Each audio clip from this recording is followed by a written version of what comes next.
नमस्कार दोस्तों and welcome back to my channel. और आज मैं लाया हूँ एक नई सीरीज जिसका नाम है बेन 10 और आज हम इसका फर्स्ट इशू देखेंगे। तो जिनको नहीं पता मैं आपको रफली बता देता हूँ कि बेन 10 असल में एक कार्टून आया करती थी। ये बस उसी कार्टून पर आधारित है, पर ये उस कार्टून का कंटिन्यूशन नहीं है बल्कि एक नई अलग सीरीज है जिसमें बहुत से एडवेंचर्स होंगे और इसमें कई सारे ओमनिट्रिक्स के एलियंस दिखाई देने वाले हैं।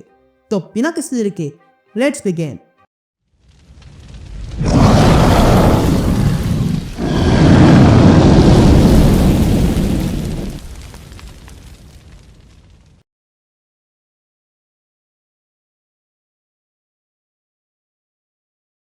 यहाँ हम डीप स्पेस देखते हैं जिसके बीच में हमें एक बड़ा सा स्पेसशिप दिखाई देता है जिसमें कोई खड़ा था और वो अपने लोगों से कहता है आखिरकार वो समय आ चुका है। वो समय आ चुका है जब ultimate will to power cosmic destiny से मिलेगी। मैं इस यूनिवर्स को सिंपल देखता हूँ, मैं बस इसे एक टेरिटरी समझता हूँ जिस पर कॉन्कर करना है और उस पर राज करना है। अब तक जितनी भी दुनिया मेरे रास्ते में आए और मुझे ओपोज किया, मैंने उन सबका विनाश कर दिया है। तो अब मुझे चैलेंज करने के लिए बचा ही कौन है? क्या कोई वेपन है जो मुझे चोट पहुंचाने की ताकत रखता है? ये कहते ही वो आदमी सौरमंडल को देखने लगता है और कहता है मुझे हाल ही में पता चला है कि हाँ, एक हथियार है और जल्दी वो मेरा हो जाएगा। ये कहते ही हम एक मीटियोर को देखते हैं जो स्पेस की ओर आ रहा था। यासीन शुरू होती है और हम और देखते हैं जहाँ पर बेन, ग्वेन और ग्रैंडपा मैक्स पिकनिक मना रहे थे। तभी बेन कहता है दुनिया में कुछ भी अच्छा नहीं है। अब देखो मेरे पास ब्लू सुमो कार्ड्स है पर एक भी गोल्डन नहीं है। जिस पर ग्वेन कहती है तुम्हें इसमें इतनी रुचि क्यों है? जिस पर बेन कहता है हाँ है, कम से कम तुम्हारे उस फालतू एलियन कॉन्स्पिरेसी से तो अच्छा है ना। तभी हम देखते हैं कि ग्वेन की बैग में साइंस की किताब रखी हुई थी। तभी ग्रैंडपा मैक्स इन दोनों की बातों से परेशान हो जाते हैं और कहते हैं एक दूसरे को कोसना बंद कर दो, हम यहाँ मजे करने आए हैं तो वो करो। तभी ग्रैंडपा मैक्स इन दोनों से कहते हैं अभी सोने के लिए जाओ, कल सुबह माउंट रशमोर जाना है। तभी बेन कहता है आपको पता है ना ग्रैंडपा, मैं अभी कभी गूगल करके वहाँ कैसे जाना है ये पता कर सकता हूँ, पर आपके नो डिवाइस वाले रूल ने मुझे परेशान कर दिया है। ये बातें सुनकर ग्वेन बेन को परेशान करने लगती है। तभी ग्रैंडपा मैक्स कहता है ये कोई पनिशमेंट नहीं है बेन, हमें समर पूरा करना है और मैं नहीं चाहता हूँ कि तुम लोग पूरा समर मोबाइल में वेस्ट कर लो। तभी ग्वेन कहती है टेंशन मत लो ग्रैंडपा, मैं आपकी रिस्पेक्ट करती हूँ। ये सुनते ही बेन फिर से ग्वेन से झगड़ा करने लगता है, लेकिन तभी ग्रैंडपा मैक्स उन दोनों को फिर से शांत करने लगते हैं। लेकिन तभी ग्वेन बेन से कहती है हम दोनों यहाँ पिकनिक के लिए आए हैं पर मेरे लिए अच्छा है क्योंकि कम से कम मेरे पेरेंट्स ने मुझसे छुटकारा पाने के लिए यहाँ पर पिकनिक पे तो नहीं भेजा। ये सुनते ही बेन को गुस्सा आता है और वो लात मारकर वहाँ से चला जाता है। या दूसरी तरफ हम मिलिट्री के लोगों को देखते हैं जिन्हें पता चल जाता है कि आसमान से कुछ आ रहा है। तभी वहाँ के सोल्जर्स अपने ऑफिसर से कहते हैं हम इस चीज़ को ट्रैक कर रहे हैं पर इसकी एनर्जी फ्रीक्वेंसी को एनालाइज नहीं कर पा रहे हैं। ये कहते हम देखते हैं कि वो मीटियोर अर्थ के ऑर्बिट में घुस चुका था और वो अर्थ के अंदर आ जाता है।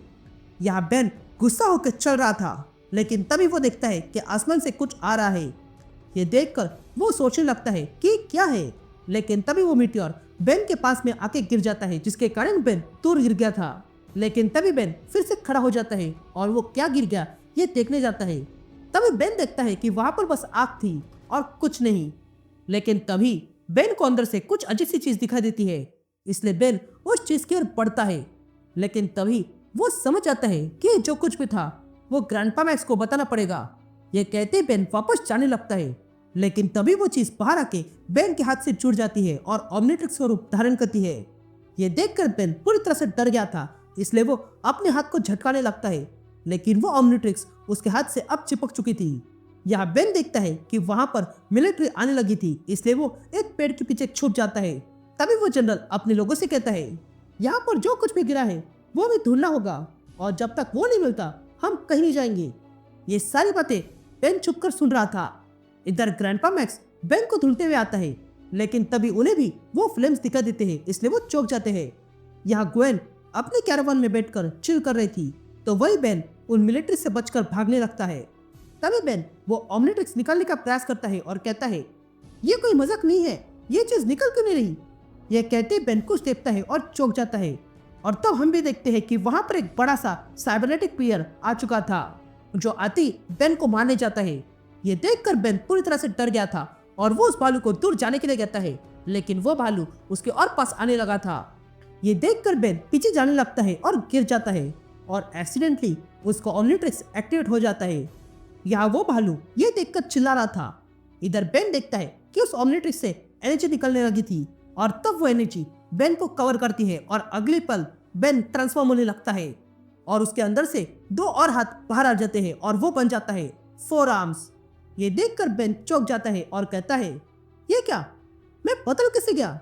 लेकिन तभी वो भालू 4 आर्म पे हमला कर देता है, लेकिन 4 आर्म उस भालू को पकड़ लेता है और उसका मुंह बंद करता है और उसे ऊपर करता है। लेकिन अभी वो भालू 4 आर्म्स पे भारी पड़ रहा था। तभी वो भालू 4 आर्म्स को पीछे फेंकता है। ये देखकर 4 आर्म्स को गुस्सा आ गया था और वो इस भालू से कहता है, ठीक है, तुम फाइट चाहते हो ना, तो तुम्हें वही मिलेगी। मेरे पास 4 हाथ है, अब इससे मैं तुम्हें पिटूंगा। लेकिन तभी 4 आर्म्स फिर से ट्रांसफॉर्म होने लगता है, जिसके कारण अब बेन फिर से भालू के सामने आ चुका था। ये देखकर बेन अब फिर से डर चुका था, तो वही वो भालू बेन पर हमला कर देता है। इसलिए बेन अपनी जान बचाकर वहां से भागने लगा था। तभी बेन फिर से ओमनिट्रिक्स को देखता है और कहता है, तुमने जो कुछ भी किया वो वापस करो। लेकिन तभी वो भालू फिर से हमला कर देता है। इसलिए बेन उससे बचकर दूर भागता है और देखता है कि उसका ओमनिट्रिक्स फिर से एक्टिवेट हो चुका था और तब बेन फिर से ट्रांसफॉर्म होने लगता है और बन जाता है हीट ब्लास्ट। अब बेन ये देखकर फिर से चौंक गया था और वो कहता है, अब ये क्या है, वो 4 हाथ वाला कहाँ गया और मैं आग से घिरा हुआ हूँ? लेकिन तभी वो भालू फिर से हीट ब्लास्ट पे हमला करता है। ये देखकर हीट ब्लास्ट उस भालू से कहता है, मुझसे दूर हो जाओ। ये कहते बेन वहां पर जबरदस्त ब्लास्ट करता है, जिसके कारण वो भालू दूर भाग जाता है। या ये देखकर बेन कहता है, ये बहुत ही क्रेजी है और डेंजरस भी है और ऐसे ही मैं अगर चलता रहा तो बहुत जल्द मिलिट्री यहाँ आ जाएगी। ये कहते बेन वहां से भाग जाता है। या हम सोल्जर्स को देखते हैं जो उस जगह तक पहुंच जाते हैं और देखते हैं कि वहां पर आग लगी हुई थी। तभी वो सोल्जर कर्नल रोजम से कहता है, हम साइट के पास है और यहाँ पर देखकर लगता है कि यहाँ पर किसी तरह का हीट ब्लास्ट हुआ है। ये सुनते ही कर्नल रोजम कहता है, ये कोई कोइंसिडेंस नहीं हो सकता है, ये जितना दिखता है उससे बड़ा है, तो हालात और बिगड़े उससे पहले हमें उसे ढूंढना होगा और न्यूट्रलाइज करना होगा। यहाँ ग्वेन अपने कैरावान में बैठी हुई थी, लेकिन तभी से ग्रैंडपा मैक्स कॉल करते हैं और कहते हैं कि यहाँ पर कुछ अजीब है। लेकिन तभी वो देखते हैं और चौंक जाते हैं और कहते हैं, ये कभी ना कभी होना ही था, पर इतना जल्दी होगा ये मैंने सोचा नहीं था। या दूसरी तरफ हम स्पेस में वही आदमी की शिप देखते हैं जिसे इस ओमनिट्रिक्स का संदेश मिल चुका था।